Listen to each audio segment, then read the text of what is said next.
7월 18일 KMA 뉴스브리핑입니다. 대한의사협회 의료개혁 투쟁에 개원가의 지지가 이어지고 있습니다.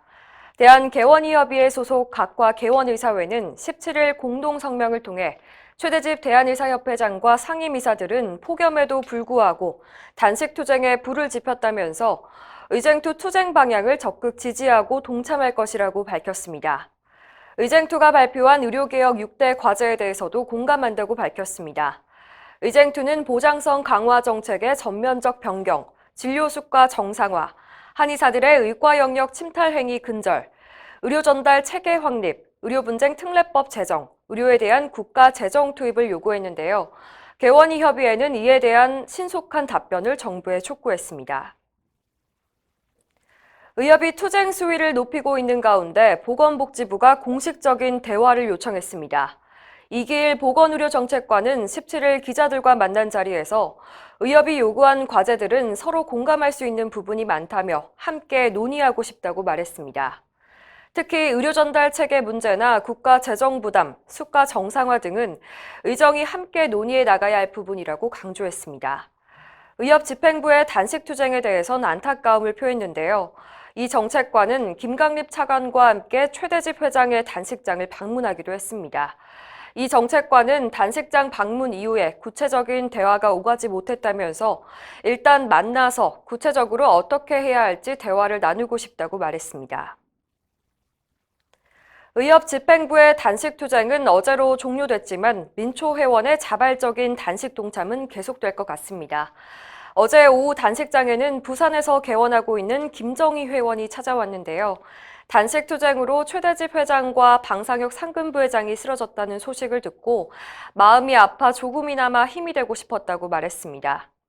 또 회원들의 관심이 더 커지면 좋겠다면서 의쟁투 활동을 주변 의사들에게 좀 더 알리고 싶다고 말했습니다.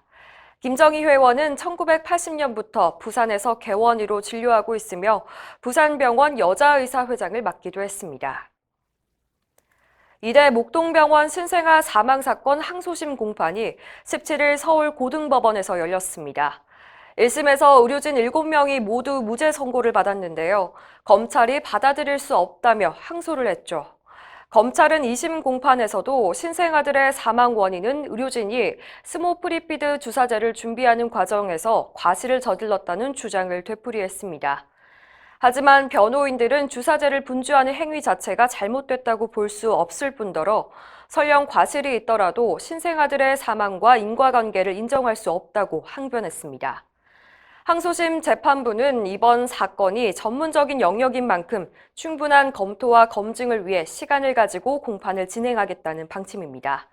다음 공판 기일은 11월 6일로 잡혔습니다. 정부가 강행하고 있는 진료비 심사제도 개편을 즉각 중단해야 한다는 의료계의 목소리가 커지고 있습니다. 보건복지부와 심평원은 지난해 경향심사라는 이름의 심사체계 개편을 추진하다가 의료계가 반발하자 분석심사로 이름을 바꿔 다음 달부터 시행에 들어갈 방침입니다. 이에 대해 대한개원의협의회는 이름만 바꿨을 뿐 달라진 게 없다면서 평균적인 진료에서 벗어나면 변이라고 지목해 삭감하겠다는 의도라고 꼬집었습니다. 특히 분석심사가 이뤄지면 환자의 특성에 맞는 진료는 불가능해지고 진료를 하향평준화시킬 것이라면서 의사의 진료권을 침해하고 국민 건강을 위협하는 것이라고 지적했습니다. 대개업은 정부가 심사제도 개편을 강행할 경우 총력을 다해 투쟁에 나설 것이라고 경고했습니다.